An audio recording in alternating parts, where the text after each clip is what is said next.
لیے جھوٹ بولتا ہے، لیکن تجھے اپنی جان کا ڈر نہیں ہے کہ میں لٹیرا ہوں، میں تیرے مال کو بھی لٹوں گا اور تجھے ہلاک بھی کر دوں گا۔ اے بچے، تجھے تو اپنی جان بچانے کے لیے تو اگر جھوٹ بول دیتا میں تجھے چھوڑ دیتا۔ شیخ عبد القادر جیلانی علیہ رحمہ نے کہا کہ ایک بات جانیے،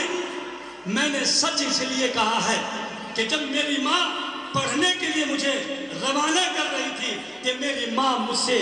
پیسہ سلتے ہوئے، اشرفی سلتے ہوئے نصیحت کی تھی کہ بیٹا جان چلی جائے لیکن اس زبان سے کبھی جھوٹ مت بول۔ میں اپنی اس ماں کے اوپر نصیحت کی، اس کے دل میں، ان لٹیروں کے دل میں یہ بات آئی، سوچا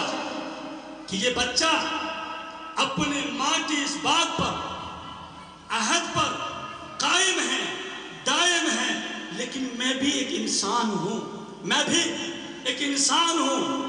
کہ جو خالق ہے، مالک ہے، جس نے پیدا کیا ہے، جس نے مجھ سے عہد لیا ہے، ہم اس کے عہد کو توڑ رہے ہیں، چوری کر رہے ہیں، ڈکیتی کر رہے ہیں، معصوم کی جان لے رہے ہیں۔ چنانچہ یہ جملہ سننا تھا کہ اسی وقت کہا کہ اے نوجوان، میں تمہارے سامنے توبہ کرتا ہوں اس کام سے اور مجھے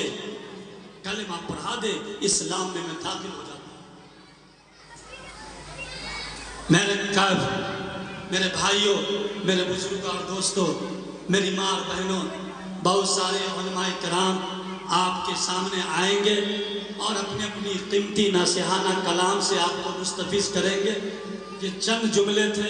اشارہ ہو گیا، میں نے شروع میں کہا تھا کہ نقیب جلسہ نے مجھے پہلے کہہ دیا تھا کہ 15-20 منٹ بولنا ہے، لیکن میری جو فطرت ہے، انسان کی فطرت ہوتی ہے، میں اپنے آپ کو بھی میں اس کو فطرت میں شامل کرتا ہوں، کیونکہ جمعہ میں بھی جو ہے میں کوشش کرتا ہوں کہ 1:45 بجے ختم ہو جائے، لیکن فطرت کے اعتبار سے 5 منٹ تاخیر، کبھی 10 منٹ تاخیر ہو جاتی ہے۔ یہاں بھی منچ پر بھی وہی فطرت حاضر ہو گئی ہے کہ تاخیر ہو گئی، اس کے لیے ہم معذرت خواہ ہیں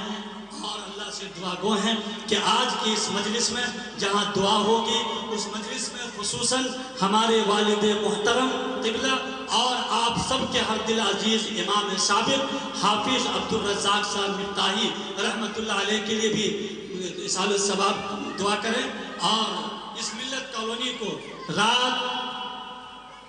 دوگنی